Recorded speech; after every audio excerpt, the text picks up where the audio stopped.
By Any Means Necessary on Radio Sputnik in Washington, D.C. I'm your host, Sean Blackman, here with Jackie Lukman. And as always, we are your guide for connecting the political, social, and economic movements shaping the world around us.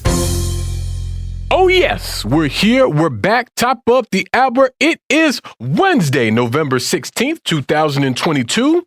And of course, in 20 minutes, you'll be able to give us a call here by any means necessary to give us your thoughts, ideas, questions, or concerns about anything you've heard on the show today, anything at all relevant happening on this earth. We want to hear from you, but that's not the only way that folks can get in touch with us here on the show. And if you would, please, Jackie, let the folks know how they can holler at us. That's right, Sean. There are so many ways for our allies, accomplices, and comrades, that's y'all, to reach out and touch us at By Any Means Necessary. Here in Washington, D.C., you can do that at 3:20 p.m. Eastern Time by calling us at 202-521-1320. That's 202-521-1320. But you can also listen to our shows at SputnikNews.com/radio. Click on the plus sign and type in By Any Means Necessary. You can also hear us on Sputnik.mave, that's MAVE.digital, and you can listen live on your radio dial at 105.5 FM and 1390 AM in the Washington, D.C. area from 2 to 4 p.m. Eastern Time each weekday. And we're streaming for your viewing pleasure on Rumble right now. That's rumble.com/C/BAM necessary. The chat is live. And remember, friends, at 3:20 p.m. Eastern today, you can call us at 202-521-1320. That's 202-521-1320. But wherever you are in this world and however you do it, we want to hear from you. We most certainly do. We most certainly do. And we're very happy to be joined for the hour today by Don DeBar, host of the Weekday World Show on Radio Justice LA. Don, thanks so much for joining us. Thank you for having me. Absolutely. And Don, NATO officials are saying that a missile that crashed in Poland and killed 2 people that was originally thought to possibly be an attack from Russia was actually likely a weapon fired by a Ukrainian air defense system. And they also said that there's no evidence that the missile was intentionally directed there. But despite this, NATO is still saying that the bombing is Russia's fault. Jens Stoltenberg, of course, is the Secretary General of NATO, said, quote, "This is not Ukraine's fault. Russia bears ultimate responsibility." Polish President Andrzej Duda said Wednesday, quote, "The Russian side is to blame for this tragic event." Now, immediately following that missile strike, we saw a video address from Ukrainian Volodymyr Zelensky, who basically was speaking as though it was, confirmed that this was a Russian missile strike, and said, quote, "Hitting NATO territory with missiles. This is a Russian missile attack on collective security. This is a really significant escalation. Action is needed." And interestingly, the government of Hungary has actually criticized Zelensky for his comments. One Gergely Gulius, if I'm pronouncing that correctly, who's chief of staff to Prime Minister Viktor Orban, told reporters, quote, "In such a situation, world leaders speak responsibly," going on to say the Ukrainian president, by immediately accusing the Russians, was wrong. It's a bad example. And so there's a lot in this, right? Immediately following this strike, we saw a lot of momentum behind the idea of enacting Article 5 of NATO, which of course says that any strike on a NATO country would and could trigger a response from all the other members. And so certainly we would have seen a very dangerous escalation as that was the case. But Zelensky here sort of jumped out the window and sort of declared that to be the case even before a real investigation had taken place. And it's darkly ironic to me that NATO is literally saying that Russia did not conduct this missile strike, but it's still their fault. They still hold ultimate responsibility when we're talking about a proxy war that is NATO's ultimate responsibility, at least in my opinion. But Don, definitely curious what you're making of this development around this Poland missile strike. Well, first, and thanks for having me on, by the way. I'm glad you guys are here, and I'm glad Jackie's back too. Thanks. On its face, just the immediate the response to the immediate impulse to blame Russia reminds me of that meme that's made its way around quite a while now, around like Facebook, etc., with the two Irish setters greeting the master at the door, saying, "We're glad you're home. The Russians pooped in the hallway." It's like that. Whatever happens, it's the Russians' fault. Looking at it in the actual dynamic of what's going on around Ukraine right now, I actually was very frightened when this broke. There's news released, shortly after it hits this. It's in a village of my Polish pronunciation is poor, but Przyjawiedów is about 75 miles from Lvov, which was under attack by Russian forces. One of the cities that they took out some electrical infrastructure, just to remind people exactly how the war is actually going, as they get all excited about the Ukrainian advances and such. And what I thought immediately was the same thing that I thought immediately after the second plane hit the World Trade Center, September 11, 2001, was that this was some sort of a false flag operation. Then it was heavy-handed. It was pretty obvious that that's what was happening. And to me, the only reason for having a false flag operation like this would be to allow the U.S. to go in directly and/or NATO to go in directly and to engage in battle with Russia, which I assume is on their minds, and they're looking to angle their way into it. The decision makers here, and which, of course, is one of the most foolish things that will have most foolish endeavors in human history if they actually get there. Even risking it at this point is this insanity compared to every other insane thing that humans have done since they first crawled out of the trees or whatever. There are a few things in retrospect seeing, you had, as you said, Zelensky immediately comes out and Russia did it, and Article 5 we should do right away. There was a little circumspection, but not much, even from the Polish government and also from the White House. When Joe Biden is saying slow down, then things are starting to get out of hand already. So after suddenly, the Russians, first of all, I think they made an error.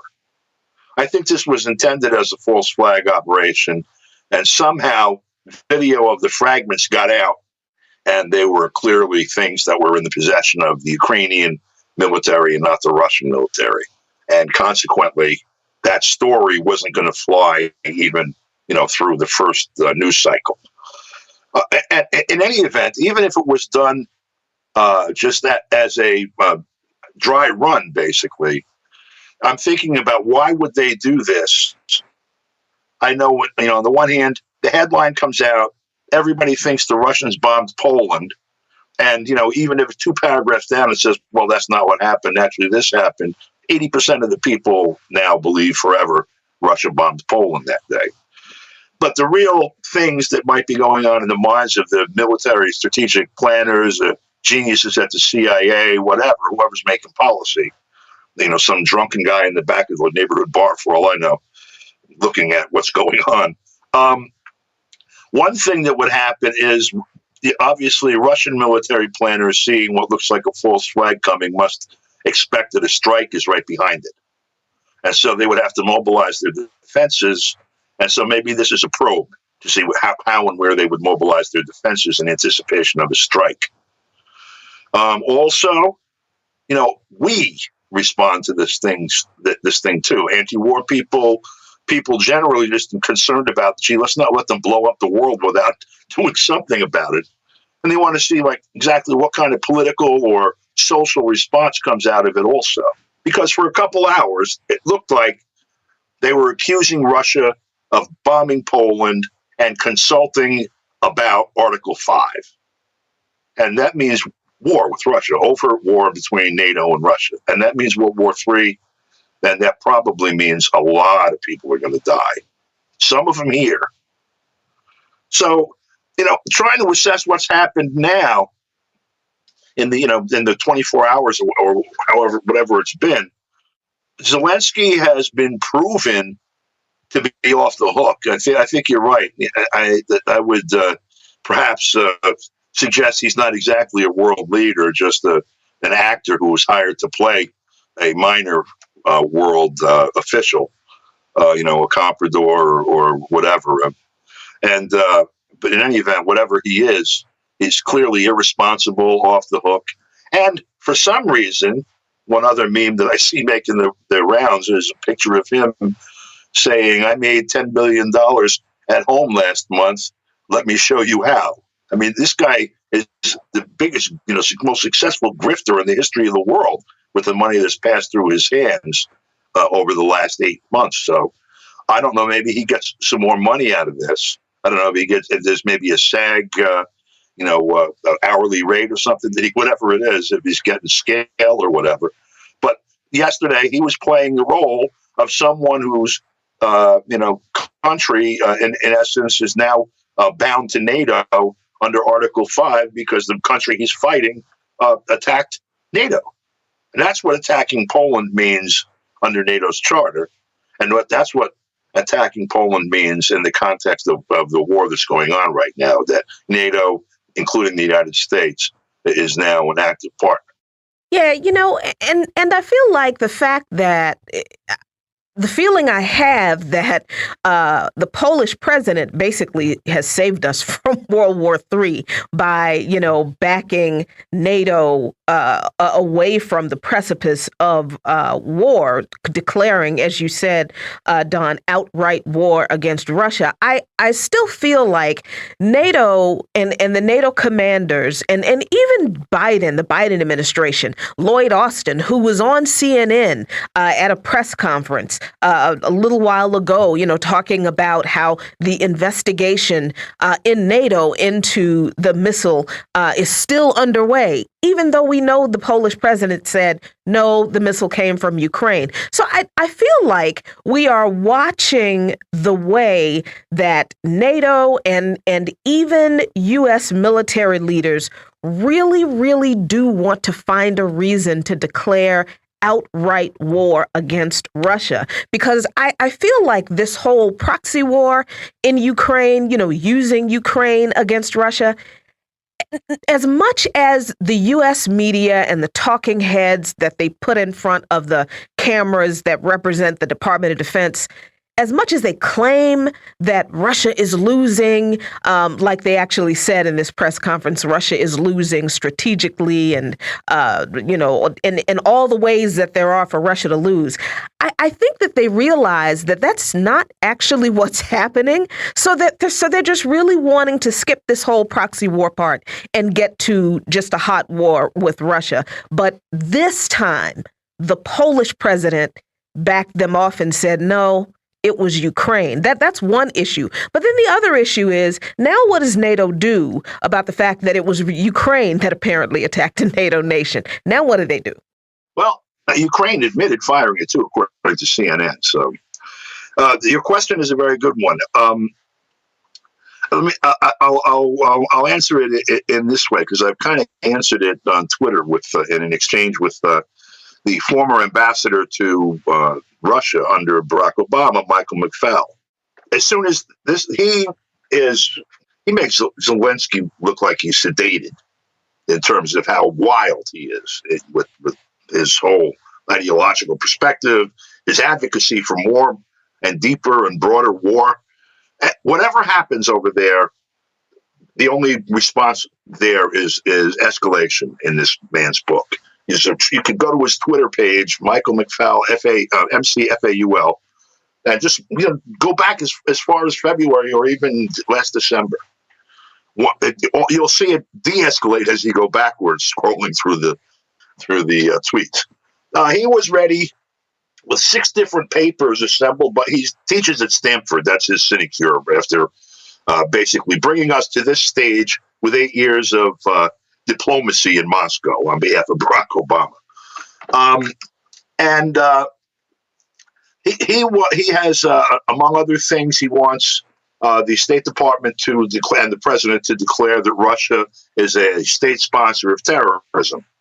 Among other things, if that happens, for example, you and I and a whole lot of other people can end up in Lynn Stewart's jail cell for aiding and abetting, providing material support to terrorists.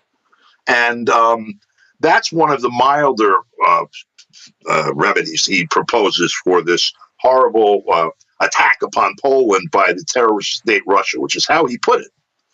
He called them murderers for the two people that were killed, and he had a whole legion of remedies that were at the ready that they've been preparing for all this time. They want to break Russia up into 5 or 6 constituent parts. The whole thing is basically what Adolf Hitler put together in 1922 in his jail cell. That's his program. This guy's teaching at Stanford. Your kids, anybody's kids are going to Stanford, he's teaching them about the world.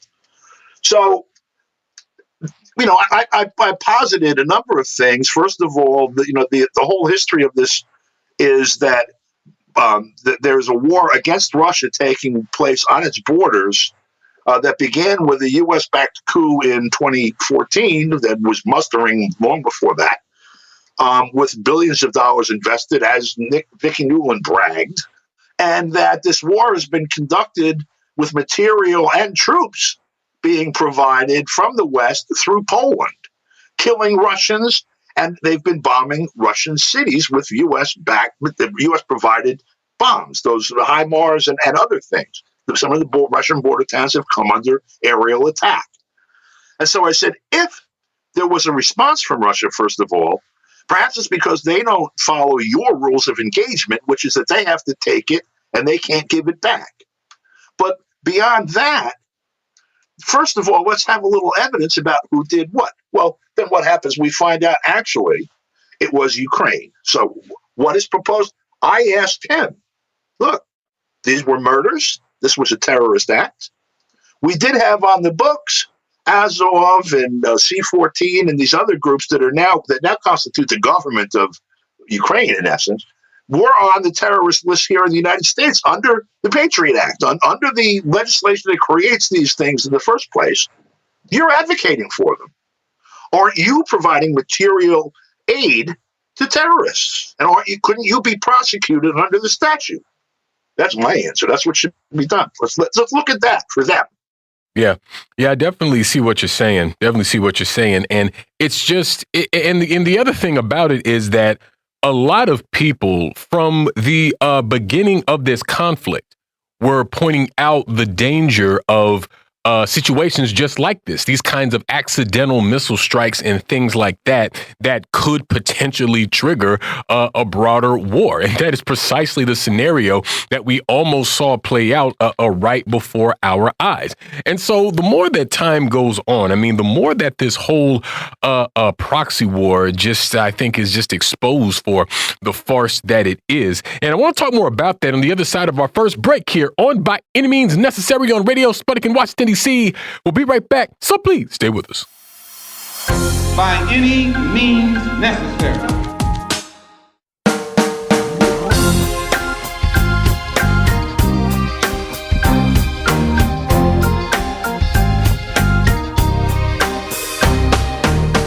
Welcome back to By Any Means Necessary on Radio Sputnik in Washington, D.C. I'm your host, Sean Blackman, here with Jackie Lukman. And as always, we are your guide for connecting the political, social, and economic movements shaping the world around us. Phone lines are now open 202-521-1320. That's 202-521-1320. Myself and Jackie Lukman continue to be joined by Don DeBar. And Don, continuing our conversation around Ukrainian President Volodymyr Zelensky, today Zelensky is actually scheduled to take part in a conversation with former President George W. Bush as part of the Bush Institute's conference on the, quote, struggle for freedom, where there will also be virtual remarks provided by Tsai Ing-wen, the president of Taiwan. Now, according to reports, this event is centered around discussing threats to freedom that are happening around the globe. Of course, specifically talking about the Russian invasion of Ukraine and the supposed potential attack on Taiwan by China. Now, it seems to me that George Bush, of course, a Republican, it seems that this is at least partially taking place as a kind of rebuke to the Republicans who have been sort of doubling down on this idea that they will cut aid to Ukraine if they get in power. Now, if you really believe that the Republican Party is somehow less warlike and hawkish than the Democrats, I have beachfront property in Botswana to sell you.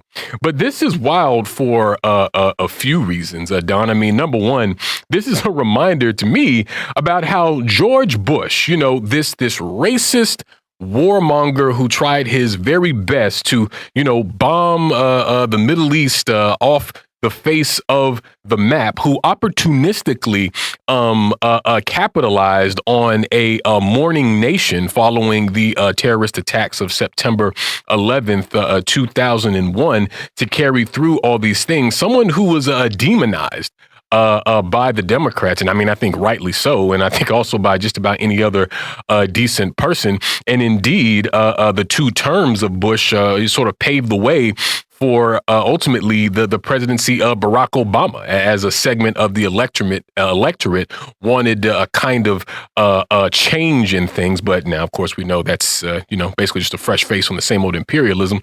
But be that as it may, this is just a pretty transparently propagandistic sort of event. And I think part and parcel of this celebritizing of Volodymyr Zelensky that we've been seeing in the time since the Russian invasion of Ukraine, that's been, part and parcel of basically laundering this proxy war for the American public. You know what I mean? All right. Well, first of all, someone needs to tell Zelensky, if he's not familiar with the protocol at Bush's events, that due to budget cuts, he has to bring his own crayons. But George doesn't have a set for him to use while they work there. And then in terms of the whole question of Republicans and war and all of that, it's, first of all, the terms are meaningless. There really hasn't been any major ideological distinction between Republicans and Democrats. For a long time, there are symbolic ones around issues of race and gender, some material ones, but so in terms of funding some programs and Roe v. Wade and such. But in general, the ideological perspective is monopoly capitalism, empire, war, funding the military, and impoverishing the bulk of the people. And so, you're seeing you started seeing a reaction to basically the impoverishment of the American people part and frustration with the structures not providing any kind of remedy for the problems that people face pretty much across the board.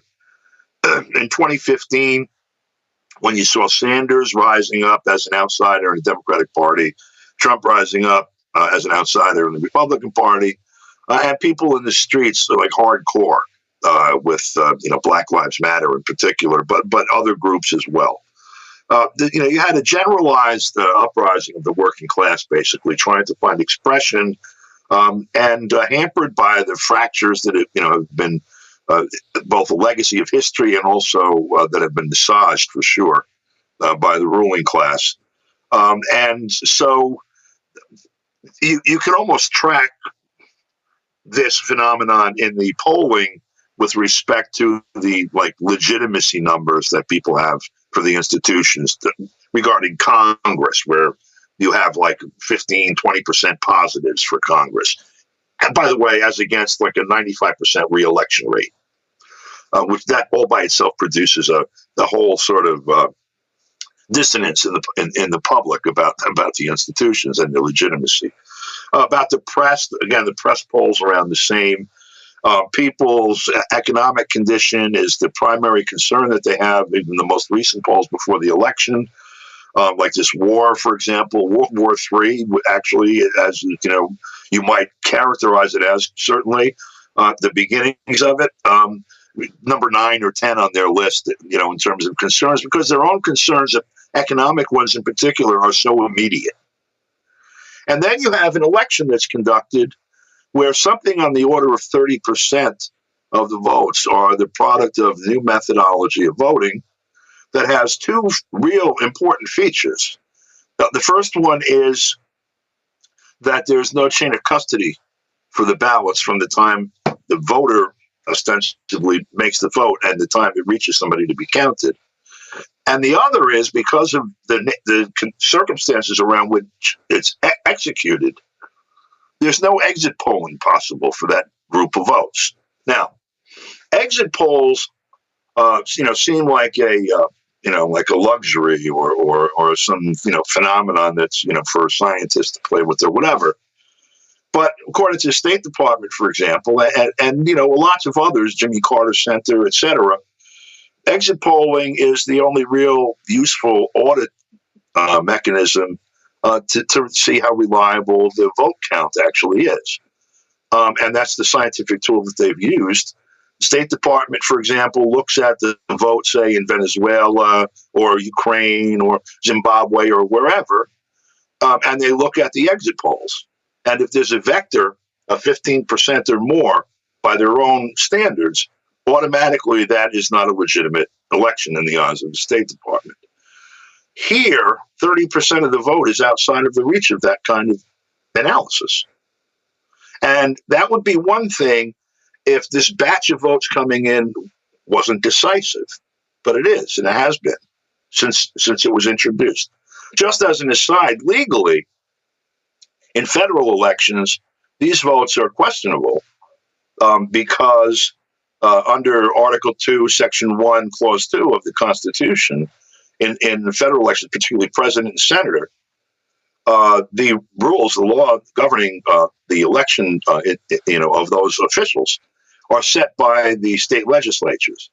And in the case of a number of these, particularly, say, in Pennsylvania, for example, in fact, in 2019 and 2020, the state legislatures took up that question and rejected it, raising the concern that I just raised about, the chain of custody and that it is susceptible to fraud, which is something, by the way, that even Jerry Nadler said emphatically only 4 or 5 years ago. If you have a ballot, somebody fills out here and then somebody else carries it and then somebody else counts it later, you have no idea what happened between one and the other. That was expressed by the legislature. And so what happened was that you had a Republican legislature. That was the reason that they did it. I'm sure it had nothing to do with election integrity. But by the way, they happened to be right. And then you had a Democratic governor and a Democratic, I think it was Attorney General, or Secretary of State, one or the other. Governor did an executive order, and either the AG did an interpretive ruling or the Secretary of State did some administrative thing. Whatever it was not a product of the state legislature. And it changed the outcome of the vote in 2020, for example, in Pennsylvania, this other massive batch of ballots. So you have all these different things playing in the background that don't just affect Trumpers or even Republicans. And you have a unanimity of opinion among Republican and Democratic officials that these things are insignificant or non-existent or the product of some QAnon delusion or whatever. And so, it's hard to say that there is a Republican Party or a Democratic Party in the face of some of the fundamental questions that govern everything else, including selecting the officials. And when you see Bush, the Bushes line up with the Clintons, line up with the CIA, line up with the FBI, line up with the NAACP, line up with every institution in the country on one side, and then this group of people over here who are branded as white supremacists, maniacs, whatever. And that group, by the way, has the only public officials that are even raising a challenge to the funding of this war. You have to ask yourself, what the hell is going on? I don't know what's going on, but I'm looking at that question. Yeah, I'm glad you ended on that, Don, because it's wild that it's Marjorie Taylor Greene who raises the point that, this whole missile strike in Poland is absolutely on Ukraine, and that this is the reason that the U.S. has to stop giving Zelensky and Ukraine all of this money, because Zelensky is a madman that the U.S. is propping up with our money, and that needs to stop. It's wild that challenge comes from crackpot crazy mama. I had to say that to not call her a cuss word, Marjorie Taylor Greene, and it's not coming from AOC or the Squad or anybody in the Democratic Party, nobody in the Progressive Caucus. And Donald Trump, in his campaign announcement yesterday, I think said something like, Biden's spending all this money propping up Ukraine in this ridiculous proxy war. Well, at least I'm not going to drag the U.S. into another endless war like I kept the U.S. out of for 4 years. And I mean, I can't see the lie in that. And where are we in the American political system where members of the Progressive Caucus, a member of the Progressive Caucus, Ilhan Omar, says that people on the left who are calling out this horrible policy of the Biden administration and not only starting this war back in 2014, but now funding it, and that's wrong, and that needs to stop. She said that we are a disgrace to the anti-war movement, and it's the crackpots in the GOP and the Trump wing of the GOP who are agreeing with us. What is going on? This is upside down world for me, Don. I don't know. Is it some sort of a massive public relations campaign where they're all active players? And they're, basically seeking to reconfigure the population to render us completely inert, basically, and to not be able to defend ourselves against further and deeper exploitation? Is that just a byproduct of things that are, happening sort of, on their own, or is there some deeper kernel that we have to look at here and analyze and uncover? And, by the way, with the way things are blowing up over there, we got to do it pretty damn quick, too. We don't have a lot of time to parse all of these really complicated questions out before this gets out of hand. And I'll remind everybody, as if it's necessary, we do not have John F. Kennedy or Robert McNamara or Robert Kennedy or Ken O'Donnell or anyone of that stature anywhere near the decision-making. There is no one speaking to the point that the preference would be to not have war. I mean, you have some of the diplomats, McFaul is one of them. Well, it would be much better if Putin would stop his war. But since that's not going to happen, we have to do this, that, and the other thing, all of which involve blowing something up.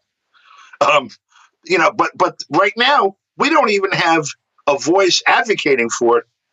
And I know I grimace every time somebody, myself included, uses the word progressive in relation to any of those people, Sanders, AOC, any of those people. They are aggressive in their interactions. Their interactions with the people that show up to protest, to call, while they're handing each other ribbons and, whatever they're doing, these little ceremonial junkets that they go on to pat each other on the back.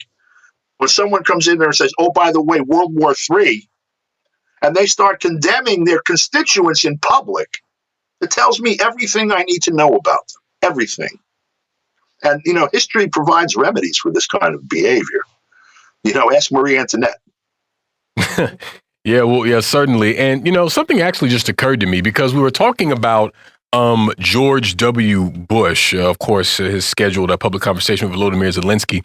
And, in 2020, during the 2020 election, following it rather, Donald Trump declared that the election had been stolen from him falsely. And as a result, we got the January 6th attack on the Capitol. Now, you go back a few years before that, in the 2016 election, the Democrats were claiming that Russia stole the U.S. election, of course, giving us the Russiagate myth that still permeates so much political consciousness in the U.S. and the West. But George W. Bush tops them all because he actually stole an election. That's what. You know what I mean? So he's balling out of control on this whole situation, Right, and because Al Gore and the Democrats were such cowards, and they were more worried about a quote unquote peaceful transition than they were actually honoring the results of an election, that they literally just gave it away. So I just want to throw that in the mix as well. And yeah, you know, I definitely understand what you mean when you talk about how there really aren't any real sort of progressive elements within the U.S. government. And it's odd because now, because of the Republicans' pronouncements about Ukraine, which I continue to maintain are just lies, now, if you advocate for peace, if you contradict the Washington consensus on the proxy war in Ukraine, well, that's now seen as a right-wing talking point or a right-wing politic because it's associated with Republicans, which is completely absurd based on what we've already discussed about the this religious devotion toward death, destruction, and imperialism shared by both ruling class parties, the Democrats and the Republicans. But, you know, I just want to encourage, you know, everyone out there who is, you know, a real progressive, a real anti-imperialist, a real anti-war person, that we have to, as a matter of principle and out of interest for the plight of humanity, we must remain consistent and firm and principled in our stance against this war, just like we are against all the other wars that are happening around the world. And as we continue to see this attempt to crack down or try to tamp down on dissenting views around this and intensify, that I think is going to become even more important. But we're going to move to another quick break on that note here on By Any Means Necessary on Radio Sputnik in Washington, D.C. We'll be right back, so please stay with us. By any means necessary.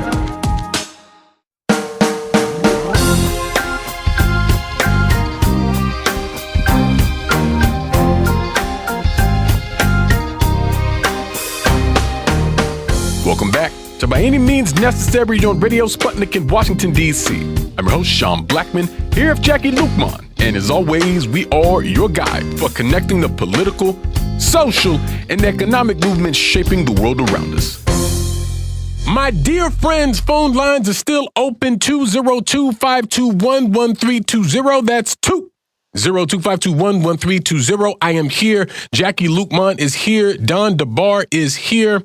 And Don, switching gears a little bit, though certainly still within this issue of U.S. politics, Donald Trump has officially announced, of course, his third presidential bid here in the U.S., of course, for 2024, an election that is just 2 short years away.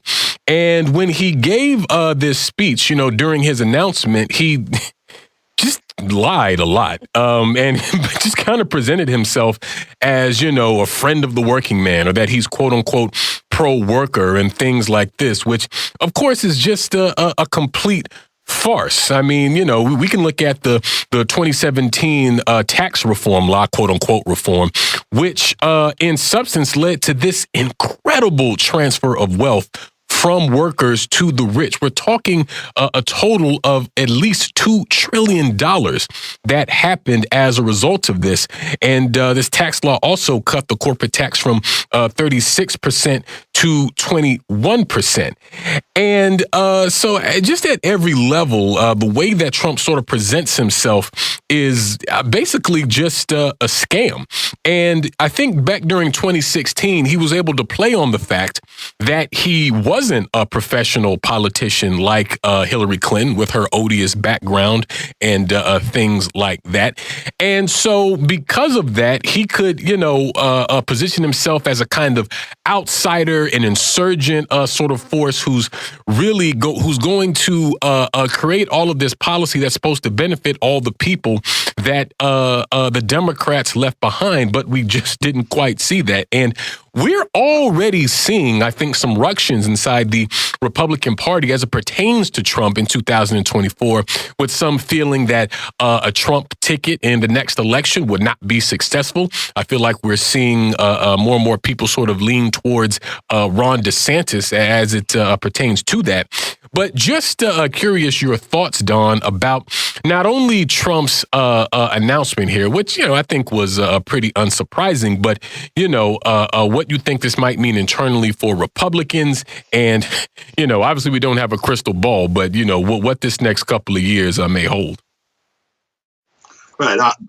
First, to be honest, I didn't watch his speech yesterday. I haven't looked at it yet. I've been watching the situation in Poland and things that seem much more immediately of concern to me. I intend to take a look at it over the weekend, and I can answer some of those questions. I can frame it, however, in a couple of ways. But first, going back to the last things we were saying, in terms of characterizing Democrats or Republicans, Trump, or any of them on a spectrum of left and right, by what criteria? The numbers you just quoted for Trump, for example, in terms of the situation of workers, income, whatever. But look at the loss of wealth by Black people, for example, for the 8 years that Obama was president, and workers in general. The situation of workers over the last 30, 40 years, under the Clinton administration, under the Bush administration, and under the Obama administration. The numbers that the condition of workers under Trump actually stopped sliding. The tax whatever giveaway to the rich people notwithstanding. And now the condition of workers now compared to the way they were 2 years ago, I certainly don't think you could say the Democrats have taken a left or progressive position and shown workers that they have some concerns for them. Workers are more, stressed in every area: housing, income, healthcare costs, food costs, fuel costs, heating, electric, all these things than they were 2 years ago. A lot more, as a matter of fact. So, we look at this stuff in the newspapers and we take slide rules or whatever the modern equivalent is, and we, calculate it, do our political calculus and all that stuff. Voters tend to vote based on, what their situation is. I can't afford my insulin. I can't afford to, gasoline or heating oil or whatever. And their behavior tends to be tied, particularly for voting, more closely to those material problems. And so, just with that in the background, I'd like to go to 2015, which is only a year before the 2016 election, and look at the polling data for Trump and what the collective wisdom of the media was regarding Trump and of the political insiders, people like Chuck Schumer and others who are now pontificating about what this last election meant. And he was in a much weaker position than he was then. And the country was in a much better position than he was then. And yet he was elected in November of 2016. Now, I have no idea what's going to happen in 2 years. I do think, if you look at current polling, he is still by far the strongest candidate polling-wise. He has very high negative numbers. They all do. His are exceptionally high. You've had a 5 or 6 year media campaign that pretty much every day from, one side to the other basically points out how he's an evil, racist, misogynist, no good crook who stole your grandmother's wallet, and et cetera. And his numbers pretty much hold fixed. I don't think you can write all of that off just to the fact that there's a steady 40% of voters who are clinically insane or, ridiculously attached to fundamental Christianism or whatever other crazy explanation people have. There's some people who see that as working class people, because that's the majority of the people that are among his supporters, materially, in terms of how they relate to the means of production, they're working class. That's where his support is. And it hasn't shaken. And it has to do, I think, with the material conditions that they face. more than all of the other stuff, all of the social and political commentary and discussion and the wars that go on in social media, etc. So I have no idea what's going to happen in 2 years. It may be that he's going to become irrelevant. Personally, I don't think this is even about him as an actual human being or whatever the hell it is. It's about the phenomenon, the sociological phenomenon is what matters. And we're not just talking here about a cohort of white workers who were racist, and that's fundamentally the glue that holds them together, and that's fundamentally the reason that they back him. What we're looking at, again, is a working class phenomenon that was in both the Democratic and Republican parties and in the streets, and it was tamped down. Sanders people were put to sleep by Sanders to the best he could manage. They brought them back into the fold behind Hillary Clinton, and then basically has just walked away from them. And he is as pro-war as anyone there, for example, really. And you see what's happened with the leadership of the people that were in the streets as well. They, on the one hand, were demonized, and the other bought off. And so this last cohort of this uprising is still there, and they're public enemy number one. The solution to the problem is not going to be to put them to sleep as well.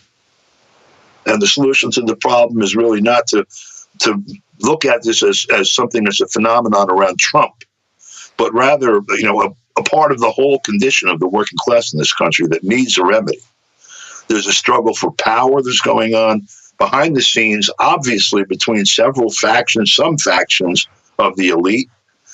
Trump obviously has some support in that very deep state that he's talking about, or he would be irrelevant. And there are others in that deep state that are playing some very ugly and scary games to keep him out. I'm not sure that he won't have a plane accident or fall off a building or whatever if it turns out he's on the ballot and threatening to win again. Because it seems that there is an awful lot among the establishment. Again, Schumer said so. The intelligence agencies have 6 ways to do it. Not a single powerful institution controlled by whoever the elite is that belongs to them is in favor of Trump. It's not because he's a bad guy, because they love a lot of bad guys. It's for some other reason, and I have a feeling that it has to do with, A, this cohort that supports him are standing outside of the thing that they have assembled together, and 2, that there's some faction inside the elite. I don't know. I mean, one of the things that we've speculated, me and a few people kicking this around, is that one represents maybe a trend that 100 years ago Lenin referred to as finance capital, and others a trend that he referred to as industrial capital. This is something that played out in Europe at the time of the fall of the Soviet Union, for example, including an assassination of a guy who was the head of the German central bank when they were deciding what to do with the Soviet Union as it was coming down. German industry was looking at it like, wow, we're going to go redevelop it. We're going to make a ton of money. And finance said, no, you're not. We're going to loot it. And finance was being directed by Washington. And this is something that still, you have like in the United States, you see China going around the world. We'll build you a city. We'll build infrastructure. We'll do all these different things. You've got a world with about half the people are in need of one of the following necessities: or water system, sewer system, housing, electrical infrastructure, the transportation infrastructure, educational infrastructure, healthcare infrastructure, et cetera. But maybe half the world. And here in the United States, we've got people that can build any of these things and equipment to do it, sitting idle. China can go in and do it. Why is that? I actually asked the guy who Trump had appointed as the head of the Export-Import Bank at a conference in Washington like 4 or 5 years ago, right after he got appointed. What is the thing that's intrinsic to this economy or this political economy that leaves this massive, productive capacity idle in the face of this massive need for what it can produce that China is able to provide? His answer when I asked him it was on C-SPAN. I asked him, and he said, we're looking into that. And then he was out of there, I think, in like 2 months. We have a whole lot of real powerful stuff being struggled over that's never part of our conversation. And it does, I'm sure, find expression in the political system, but to us is bewildering because nobody talks about what all these things represent. Somehow, somebody behind Trump or around them or whatever, I don't even want to speculate who that might be, particularly coming out of Atlantic City, but whatever, that they're also pushing hard, and they're doing it in the face of, all of the arrayed power pretty much of the establishment. I mean, if you got the CIA and the FBI and the Justice Department and the president and both houses of Congress and the Republican leadership and the Democratic leadership arrayed against you, that means you have somebody very powerful that's mad at you. Now, that doesn't make you an angel, by the way, because when Hitler started, the power structure treated him that way too. But, it's also worth noting, unlike Trump, Hitler was appointed by the power structure. He was appointed. This is the history that people get wrong when they point to 1932. Adolf Hitler was appointed chancellor by the guy that ran for president to protect Germany from Hitler, Paul von Hindenburg. When he won re-election in 1932, he made Adolf Hitler the chancellor of Germany, and within a month or two, the enabling laws, quote unquote, in the aftermath of the Reichstag fire, that made Hitler, basically like a legal god. Basically, he was an all-powerful figure. And the same was with Mussolini. People think of fascism as coming on the back of crazed workers or whatever, but Mussolini was appointed prime minister by the king. That's not the way that Trump came to power here. He was elected. Arcane rules, but he was elected. And his cohort has held tight since then. They must have felt they got something in those 4 years. Yeah, I think that's true. And I always like to point out that, it is the fundamentally undemocratic nature of U.S. politics that really gave us a Trump victory, because he lost the popular vote to Hillary Clinton, but won through the archaic electoral college. And you noted something a moment ago, Don, that I want to touch back on here in our last few minutes today. And that's the fact that the Democrats' resistance to Trump was basically moralistic. And I agree that they really hung their hat on just emphasizing, his repugnant ideals, which he does in fact have. Like, it's true that Donald Trump is a racist and a bigot and all these sorts of things. But I don't think it's an accident that anti-Trump energy that we saw after Trump's election never made its way into like a pro-worker movement at the behest of the Democratic Party. Because in truth, the Democrats they're beholden to the same, Wall Street interests and wealthy interests, these are corporate executives and bankers that Donald Trump serves himself.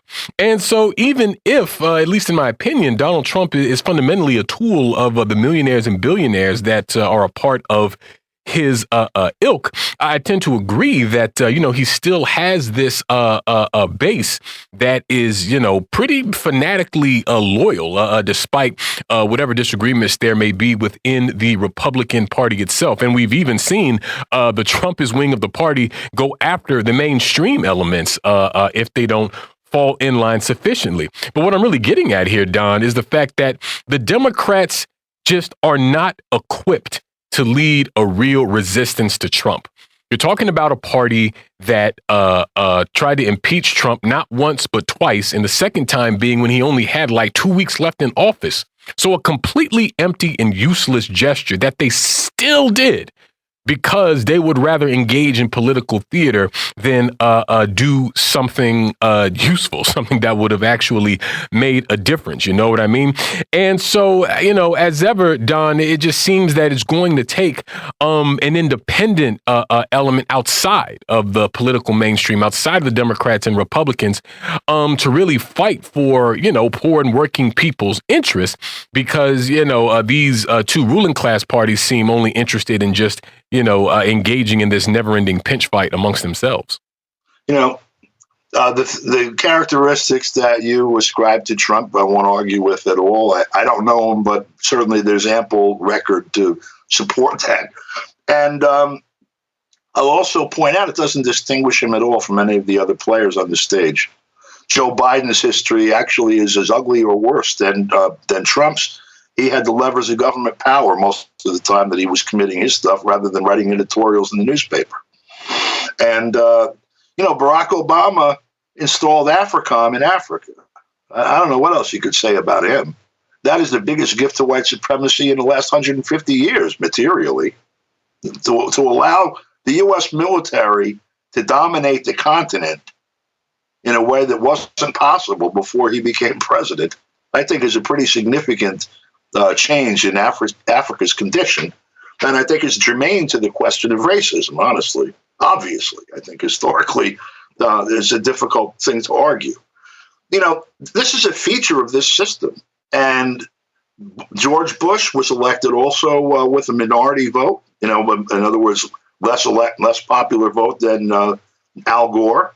He stole 2 elections, by the way. He stole the 2004 election as well. And despite protestations from John Kerry throughout the campaign that we have 95 lawyers, we're not going to allow anyone to steal this election, etc., about 10 seconds after the polls closed, he laid down. And I was engaging with David, I can't remember his name, the head of the legal team there, saying, what the hell are you guys doing?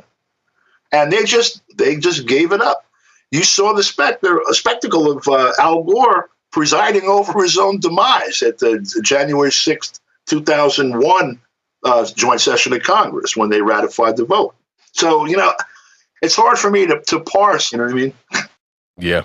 Yeah, definitely. Fold like laundry, like always. Well, we thank you so much, Don, for joining us today. We're going to leave it there for today here on By Any Means Necessary on Radio Sputnik in Washington, D.C. We'll be back tomorrow with an all-new episode. So as always, we'll see you next time. Peace. By any means necessary.